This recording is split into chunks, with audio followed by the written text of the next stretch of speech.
Mon grand amour pour Jésus m'a conduit à l'islam. Il a pour auteur Simón Alfredo Caraballo, de nationalité vénézuélienne. Ce livre, écrit en arabe et traduit en français, est rédigé en 12 chapitres parmi lesquels les évangiles et les anciens testaments, l'authenticité du Coran, la vie et la mission de Jésus, pour ne citer que cela. Le livre nous parle de la religion, notamment une comparaison entre le christianisme et l'islam. En effet, selon l'auteur, le Messie est trop glorieux pour être représenté à l'écran.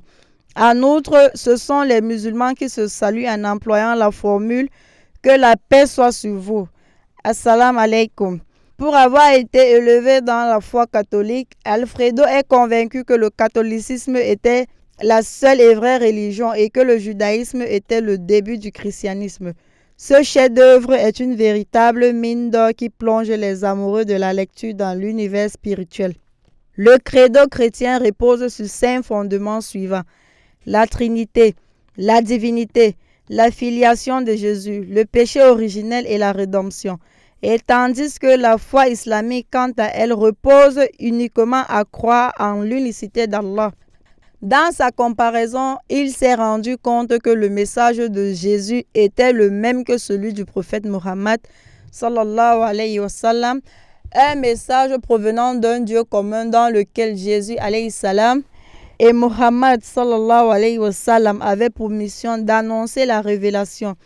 Il voulait alors savoir à tout prix le niveau d'authenticité du Coran et de la Bible. La Bible nous précise que Jésus n'effectue aucun miracle par lui-même.